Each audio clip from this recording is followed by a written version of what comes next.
안녕하세요, 준성입니다. 오랜만에 영상 업로드 드립니다. 집필 중인 책이 영원히 박제된다고 생각하면 마무리에 공을 들이지 않을 수가 없더라고요.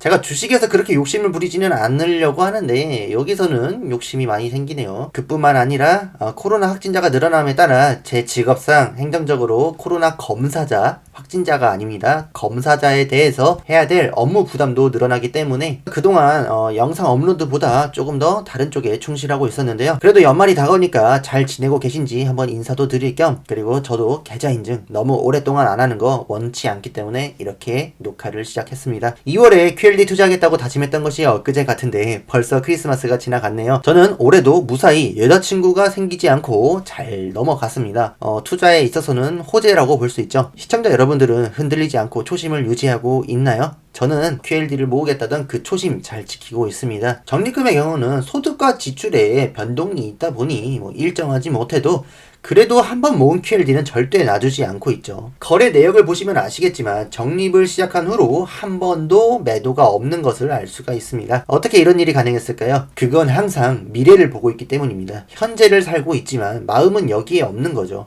저에게는 주식 투자가 생존의 문제입니다. 저는 진지하게 믿습니다. 미래의 기술 발전이 생명을 연장하고 노화를 치료해 줄 것이라고 믿습니다. 그리고 그것들은 돈이 있는 사람들부터 누릴 수 있을 거라고 생각을 해요. 제가 살아 생전에 수명의 불평등을 눈으로 볼 수 있다고 생각합니다. 사실 수명의 불평등은 지금 의료 현장에서도 어렵지 않게 찾아볼 수가 있어요. 돈이 없어서 치료를 받고 싶어도 받을 수가 없는 모습들이 많이 있었죠. 이거는 제가 사회복지를 하고 있었을 때도 많이 봤습니다. 혼자 고독하게 방 한 칸에서 살면서 계속해서 건강은 악화되고 있는데 돌봐줄 사람도 없고 치료도 불가능한 그런 상황을 말이죠. 자, 그래서 미래에 그런 기술들이 개발이 되었는데 수백억의 돈이 없으면은 어떻게 될까요? 그저 죽음을 순순히 받아들일 수밖에 없죠. 자, 그런데 이 예정된 미래의 죽음은 어쩌면 현재 내가 만들어낸 걸지도 모릅니다. 만약 이렇게 목숨을 돈으로 사는 시대가 온다면 사실상 수명도 복리로 굴러갈지도 모릅니다. 내가 현재에 돈을 모으지 않았기 때문에 그때 목숨을 연장하지 못하게 되는 거죠. 온전히 내 잘못이라고 생각할 수 있는 거죠. 물론 이건 어디까지나 개인적인 생각이고요. 어쨌거나 그런 미래가 왔을 때 필요한 수백억의 돈은 말이죠. 절대로 일희일비하고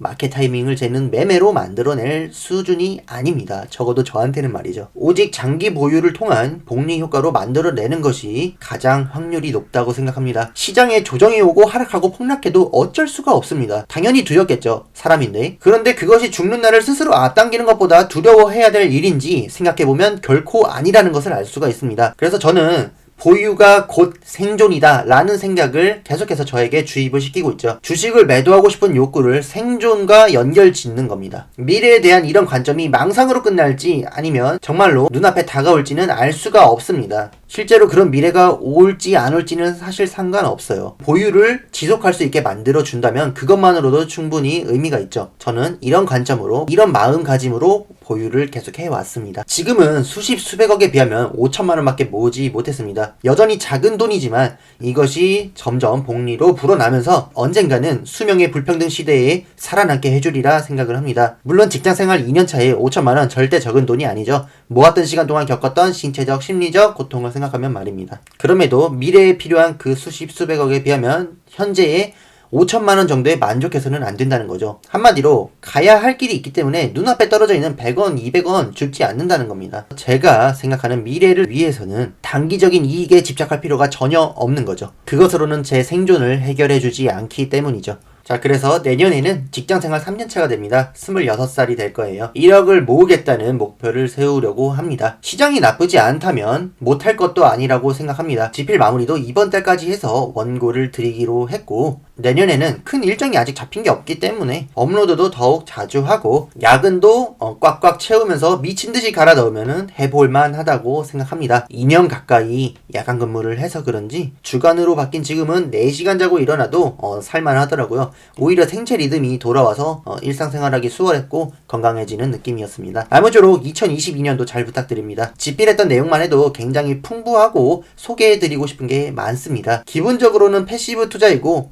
레버리지 ETF의 투자 논리에 대해서 집대성한 책이라고 생각을 합니다. 게다가 몬테카를로를 응용해서 자체적으로 고안해낸 준수지수도 있습니다. 이 지표를 활용하면 나스닥 지수가 확률상 적정성을 준수하고 있는지 진단할 수 있게 됩니다. 그뿐만 아니라 소수점 끝자리까지 복리 계산하고 조금 더 정교해진 몬테카를로 결과도 준비되어 있습니다. 그리고 최적 레버리지에 대한 저의 결론도 들어가 있으니까요. 다음에 한번 소개해드리도록 하겠습니다. 그리고 돌이켜보면 지수추종 레버리지 ETF 장기 투자가 연초에 비하면 많은 사람들에게 대중성 있게 알려졌다고 생각을 합니다. 하지만 그럼에도 얼굴을 드러내고 계좌 인증을 계속하면서 실천을 할 수 있는 사람들이 별로 없죠. 아시다시피 QLD를 매도하지 않고 보유만 했을 뿐인데 실전 주식 투자 대회에서 상위권의 성적을 얻었던 만큼 정말로 실천하고 있는 사람들은 사실 소수라고 볼 수 있겠습니다. 앞으로도 제가 앞장서서 여러분들의 증인이 되어 우리의 투자가 틀리지 않았다는 것을 증명할 테니까 앞으로도 잘 부탁드립니다. 오늘도 끝까지 시청해 주셔서 감사하고요. 앞으로도 더 좋은 모습으로 보답하도록 하겠습니다. 감사합니다.